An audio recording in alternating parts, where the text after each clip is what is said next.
দর্শক আমি মহসিন বলছি অস্ট্রেলিয়ার তাসমানিয়া থেকে। আমি এই মুহূর্তে রয়েছি তাসমানিয়ার হভার্ড সিটিতে। এটা হচ্ছে যে হভার্ড সিটির একটি হার্ট। এই হার্টের মধ্যে আমি রয়েছি এবং এই পুরো স্ট্রিটটাতে রয়েছে অনেকগুলো খাবারের দোকান, রেস্টুরেন্ট অ্যান্ড ক্যাফে। সো আমরা আজকে এসেছি এমন একটি খাবারের দোকানে, খাবার রেস্টুরেন্টে। এই রেস্টুরেন্টের নাম আপনারা দেখতে পাচ্ছেন ব্রেড লয়েন। তার মানে এখানে কফি, মিডল ইস্টার্ন, বেকারি এবং জুস এই জায়গায় আপনারা খেতে পারবেন। তা আসলে আমি কেন এই ব্লগটা এখানে করছি আমি আপনাদেরকে একটু জানিয়ে রাখছি। এই বেকারিটি এখানে আমরা এসে খুব এনজয় করেছি খাবারগুলো এবং আমরা অনেক লাইক করেছি। তাই ভাবলাম যে যারা মিডল ইস্টার্ন ফুড লাইক করেন এবং কফি লাভ করেন তারা হয়তো এই জায়গাটিতে আসতে পারেন এবং আপনাদের নিশ্চয় অনেক ভালো লাগবে। তবে সবচেয়ে বেশি মজার ব্যাপার হচ্ছে মিডল ইস্টার্ন এই বেকারির যে ওনার বা যারা অপারেট করছেন তারা হচ্ছেন আমাদের বাংলাদেশি বংশোদ্ভূত। তো এটি হচ্ছে সবচেয়ে একটি মজার ব্যাপার। যারা আমাদের বাংলাদেশিরা এখানে আসতে চান আপনারা একেবারেই নির্দ্বিধায় আসতে পারেন। এবং আমি বিলিভ করি যে যদি আপনারা মিডল ইস্টার্ন খাবার লাইক করেন আপনারা সবাই অনেক এনজয় করবেন। তো এখানে খাবারের যে আইটেমগুলো এখানে আপনারা দেখতে পাচ্ছেন, এই যে খাবারের এখানে অনেকগুলো আইটেম ডিসপ্লেতে রয়েছে এবং মেনুতে অনেক খাবার আপনারা উপরে দেখতে পাচ্ছেন। এই জায়গাটিতে মেনুর এই খাবারগুলো আপনারা চাইলে অর্ডার করতে পারবেন। তো এক কথায় আসলে আমরা অনেক লাইক করেছি আমরা হভার্ডে ঘুরতে এসে। আর এটি হচ্ছে যে হভার্ড সিটির মেন একটি স্পট যেখানে সবগুলো খাবারের দোকান একই জায়গায়, এবং এটি হচ্ছে অফকোর্স হালাল একটি প্লেস। সবগুলো খাবার এখানে হালাল সার্ভ করা হয়ে থাকে। আর এই যে এবং কফিগুলো অনেক বেশি আপনার অ্যাবসলিউটলি ফ্যান্টাস্টিক। সো এই জায়গাতে আমি এখানে দুজন কাস্টমার রয়েছেন, আমি ওনাদের সাথে একটু কথা বলবো, দেখি তারা কি বলেন, তারা কেমন এনজয় করছেন।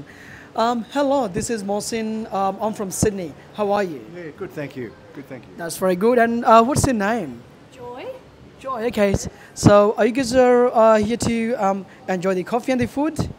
Yes, we did. I was just saying to my lovely wife here, the coffee was, for me, Yep. it was just right. It was deep and creamy and it had the right texture to it. Yep. And I love my coffee. So this is fantastic coffee. And the Mexican Pede is the best that I've ever tasted. So this will be the number one place we come back to when we come to Hobart next time. That's a nice review. Yes, wonderful, and it's good to share with us. Yeah, you. yeah, no problem. And would you like to say a few words? Oh, I think my husband summed it up very nicely. Okay, excellent, excellent. Thank you very much. Thank you. So, প্রিয় বন্ধুরা আপনারা দেখতে পাচ্ছেন এখানে দুজন tourist এখানে তার husband wife coffee খেতে এসেছেন এবং তারা খাবার খেয়েছেন এবং তারা এত সুন্দর রিভিউ দিয়েছেন। তো এক কথায় আমরা অনেক লাইক করেছি। আমি এখানে জানতে চাবো আমার যে প্রিয় ভাই মিস্টার হামিদুর, তিনি কফি খেয়েছেন এখানে, আপনার অনুভূতিটি কেমন, কফিটা কেমন খেয়েছেন? হ্যালো গাইজ, আসলে কফিটা খুবই ভালো ছিল। আমি একটা কফি অর্ডার করেছিলাম ফ্ল্যাট হোয়াইট। সো কফিটা চমৎকার ছিল এবং এখানের কাস্টমার সার্ভিস খুবই ভালো। এবং এখানে আরও অন্যান্য ফুড আছে, কিছু বেকারি আইটেম আছে যেগুলি খুবই ফ্রেশ আমার কাছে মনে হচ্ছে। যদি আমরা কিছু অর্ডার করেছি সেগুলো আমরা পরে টেক করে নেব। বাট এই ক্যাফেটা খুবই ভালো for middle eastern any foods like bakery item or any coffee or any juice, সব কিছুর জন্য এই ক্যাফেটা খুবই ভালো। আপনারা আসতে পারেন এখানে এবং ট্রাই করতে পারেন যদি কেউ তাসমানিয়ায় আসেন। Thank you very much. So আমরা অনেক খাবারগুলো এনজয় করেছি এবং অনেক বেশি উপভোগ করেছি। তো এই ক্ষেত্রে আমি একটু আমাদের সাথে রয়েছেন হামিদুর ভাইয়ের ওয়াইফ নিথি আপু, তিনি অবশ্য আইস কফি খাচ্ছেন। তো আপু, আপনার কেমন লাগছে আইস কফিটি?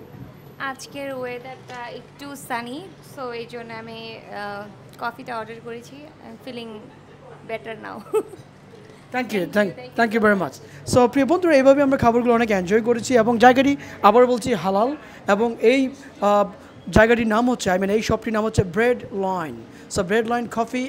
So you guys can choose this place if you come to the Tasmania. You'll love that. So thank you very much everybody. Bye bye.